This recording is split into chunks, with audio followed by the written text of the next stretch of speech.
হাইড্ৰোজেনৰ কথা শুনিছো যে এটা সময় পৃথিৱীত পৰিৱৰ্তন হ'ব, ফসিল ফুয়েল নাথাকিব আৰু হাইড্ৰোজেনেদি গাড়ী চলিব।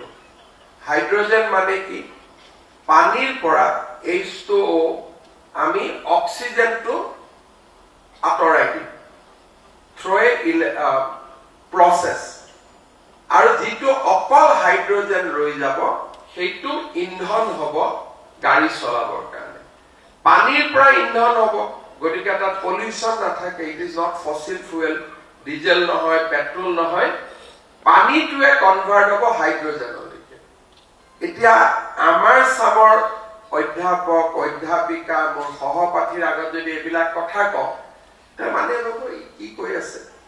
কিন্তু আমি already we have allotted land in near Numaligarh refinery and fast green hydrogen plant in Assam will be commissioned next year.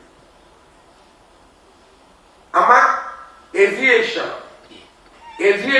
amak fuel lage.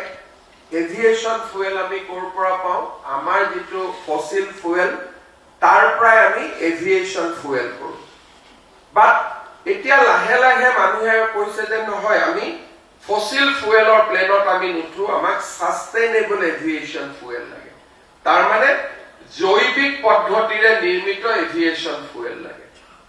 We are now negotiating, কাৰণ সাস্টেইনেবল এভিয়েশন ফুয়েল বাহৰ পৰা নিৰ্মাণ কৰিব পাৰি। এতিয়া আমি bamboo to methanol to sustainable aviation fuel, তাৰ আজি উদ্যোগ আমি অসমলৈ আনিবৰ কাৰণে চেষ্টা কৰি আছো। আমি পাৱাৰ ডেফিচিট ষ্টেট আছিলো, অসমত বিদ্যুৎ নাছিলে, আমি পঢ়াৰ দিনত ৩-৪ ঘণ্টা ব্লেকআউট থাকিবই। আজি আমি বাই 2031 আমি অসমৰ পৰা যোৱা ৪-৫ দিনত আমি কথা পাতি আছো, নাগালেণ্ড, মেঘালয়, ত্ৰিপুৰা সকলোকে আমি পাৱাৰ দিম, because we are going to produce almost 3,200 megawatt of thermal power in Assam itself. আগতে আমি 100-200 মেগাৱাট কিনি যেনে তেনে আমি চলাই থাকিছে। আজি আমি হাইড্ৰোজেনৰ কথা শুনিছো যে এটা সময় পৃথিৱীত পৰিৱৰ্তন হ'ব, ফসিল ফুয়েল নাথাকিব আৰু হাইড্ৰোজেনেদি গাড়ী চলিব। হাইড্ৰোজেন মানে কি?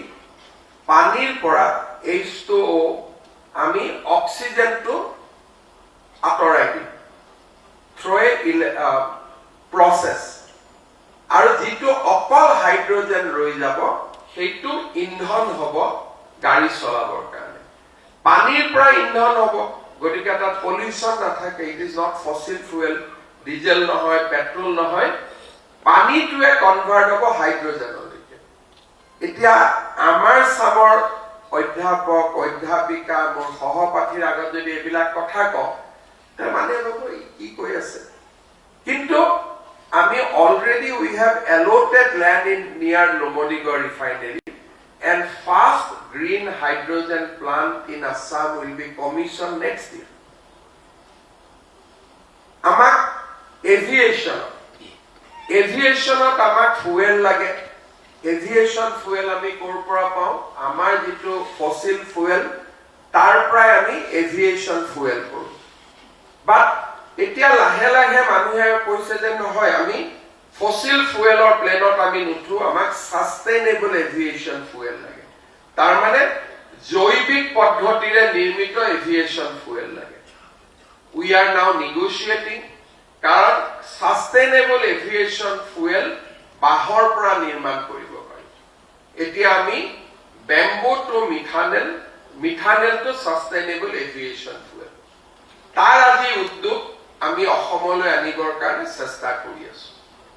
আমি পাৱাৰ ডেফিচিট ষ্টেট আছিলো, অসমত বিদ্যুৎ নাছিলে, আমি পঢ়াৰ দিনত ৩-৪ ঘণ্টা ব্লেকআউট থাকিবই।